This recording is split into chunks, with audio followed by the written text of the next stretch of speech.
It's a story by Rwandans about Rwandans. A new movie called Kinyarwanda releases to limited audiences next month. It looks at the stories behind the 1994 genocide and the people whose lives were forever changed. What's so unique about this particular movie is that the majority of the cast and crew are Rwandan. The stories depicted in the movie are based on real-life events. Here's a quick preview. There are people of many faiths here.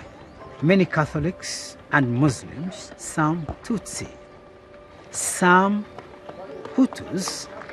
We have managed to survive many days, but people are losing faith.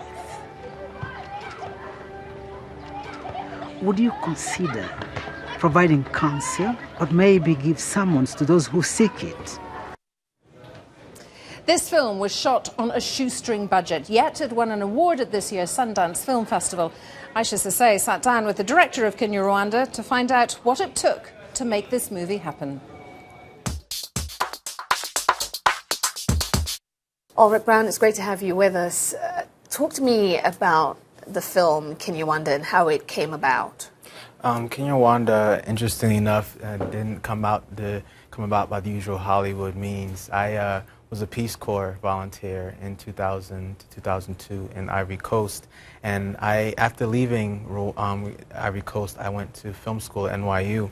One of my Peace Corps colleagues ended up in Rwanda, and he introduced me to the film's executive producer, who's a Rwandan genocide survivor, Ishmael Ntiabose. And in 2009, Ishmael asked me to come to Rwanda to help him make this film, and that's how I got involved in Kinyarwanda, and that's how I ended up in Rwanda.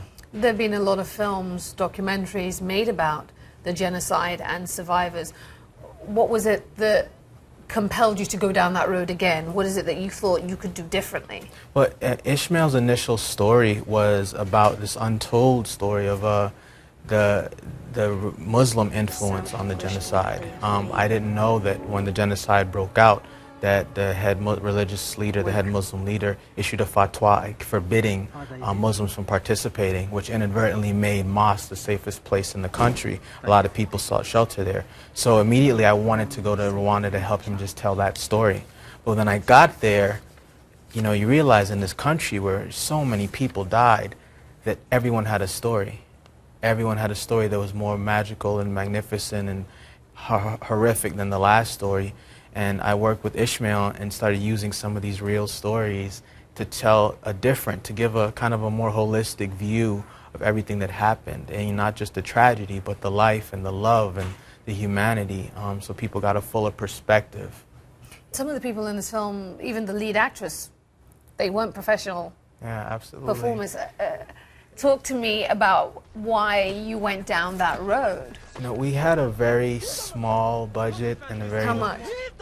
The production budget was about $250,000. Since then, I mean, that's what we had to get it in the can for. You know, we had to shoot the film for that much.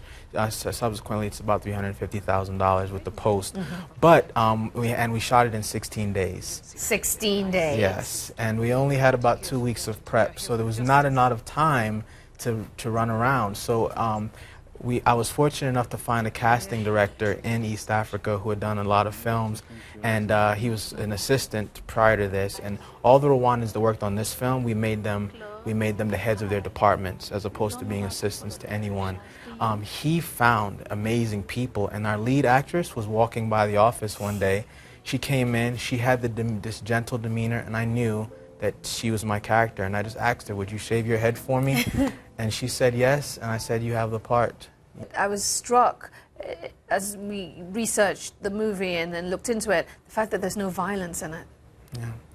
We, you know, first off, for independent filmmakers out there, violence is expensive. You know, it really is. Just the truth. That's just the truth of it. But more than that, you know, you do not humanize people by showing the blood. And we wanted to make one drop of blood precious. We wanted to make each life precious, and that's what we set out to do in this film.